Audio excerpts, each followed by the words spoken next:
যাবে না, জিতে বিজেপিতে যাবে না, যদি লিখে দেয় আমি 17টাই প্রার্থী তুলে নেব। এখনো পর্যন্ত কিন্তু কেউ আমার প্রশ্নের কাউন্টার করেনি।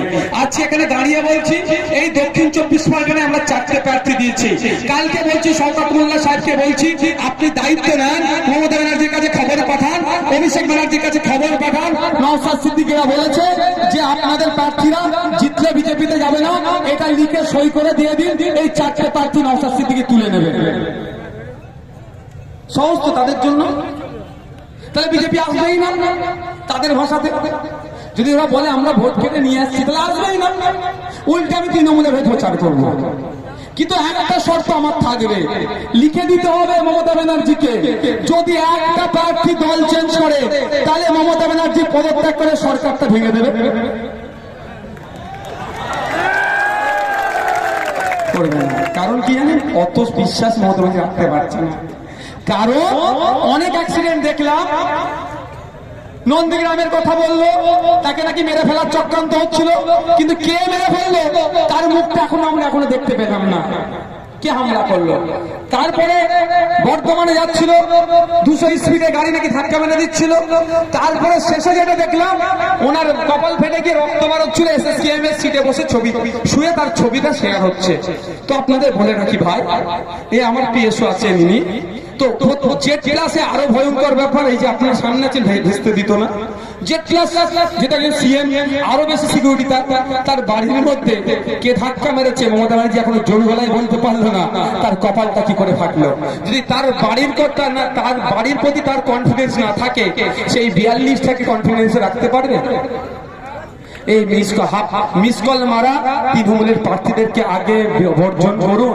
আপনাদের এলাকায় 2-4টে করে যে তৃণমূলের বন্ধুরা আছে তাদের বলুন, হারা তোরা তো বিজেপিকে আটকানোর জন্য তৃণমূলকে ভোট দিতে চাইছিস, এই মিস কল মারা সায়নী ঘোষ আগামী দিনে ভোট নিয়ে বিজেপিতে চলে যাবে, দায়িত্ব নিতে পারিস?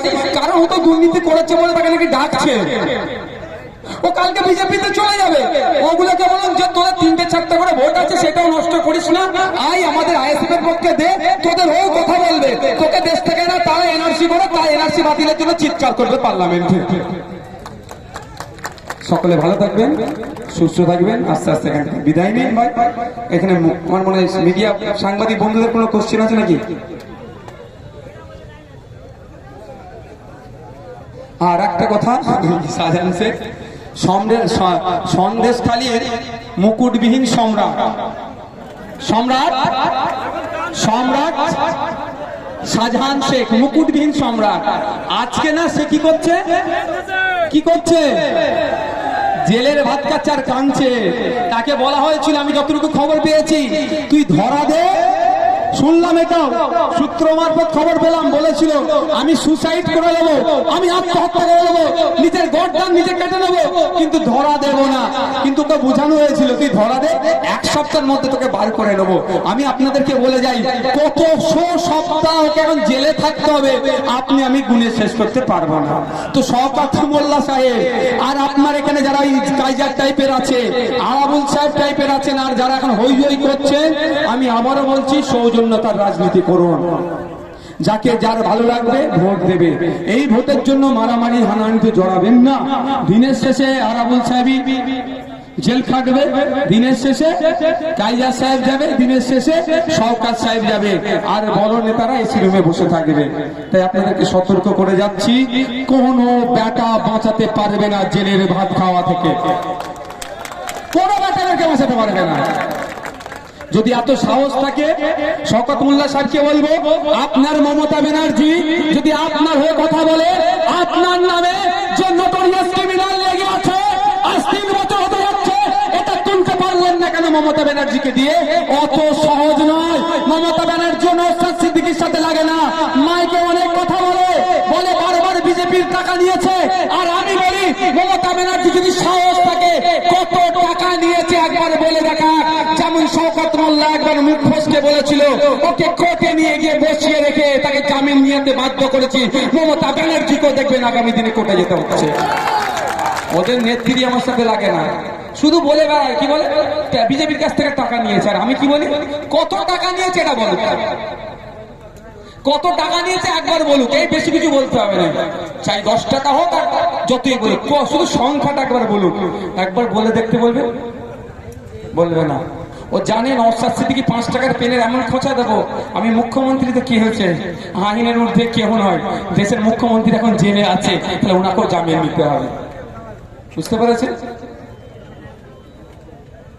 তাই বন্ধুগণ, আপনাদের বলবো, কারোর প্ররোচনায় পা দেওয়ার দরকার নয়, শান্তিপূর্ণভাবে থাকুন। আজকে আমাকে প্রশ্ন করেছে ভাঙড়ের নিয়ে, আমি বিশ্বাস করি, আমি এটা বলেছি যে আপনারা একবার যান, ক্যামেরা ছাড়া গিয়ে ভাঙড়ের মানুষের সাথে মিশুন। আমি বলেছি সাংবাদিকদেরকে যে একবার বলে থাকি, আবার আজকেও বলেছি, ক্যামেরা বন্ধ রেখে একজন সাধারণ নাগরিক হিসাবে ভাঙড়ের মানুষের সাথে মিশুন। ভাঙড়ের মানুষ কত সহজ সরল, আবেগ প্রবণ, পরোপকারী, তারপরে আমাকে বলবেন। কিন্তু সেই ভাঙড়ের মানুষকে কুলসিত কারা করছে? এই শওকত মোল্লা টাইপ নেতারা, এই শাহজাহান শেখ টাইপ নেতারা। যে পঞ্চায়েত ভোটে যত হামলা হিংসা হয়েছে, শওকত মোল্লা সাহেবরা তো সব শাহজাহানদের কাছ থেকে মালপত্র নিয়ে এসেছিল। সময় আসছে, সব একে একে করে বললাম কি, কোন বেটা ওদেরকে আটকাতে পারবে না জেলের ভাত খাওয়া থেকে। সব বেটাগুলো যারা অন্যায় করেছে, শান্ত ভাঙড়বাসীকে যারা অশান্তির আগুনে জ্বালিয়েছে, তাদেরকে নওশাদ সিদ্দিকী জীবন থাকতে ছাড়বে না, বলে রাখছে। আস্তে আস্তে আপনারা বিদায় নেন, কোনো প্রয়োজনায় পা দেওয়ার দরকার নেই। আর একটা কথা, পুলিশ আমাদের বন্ধু, এখন যে যারা পুলিশ অন্যায় করবে তাদের বিরুদ্ধে আইনত লড়াই আমরা লড়ে নেব। আপনারা আইন হাতে তুলে নেবেন না। আমাদের অ্যাডভোকেটকে আপনাদের প্রার্থী করেছি, আমাদের অ্যাডভোকেটই ও বুঝে নেবে আইনের ব্যাপারটা, আপনাদেরকে চাপ নিতে হবে না। আপনারা আইনকে হাতে তুলে নেবেন না, অনুরোধ করছি আপনাদের। সকলে ভালো থাকবেন, সুস্থ থাকবেন। এই সম্ভবত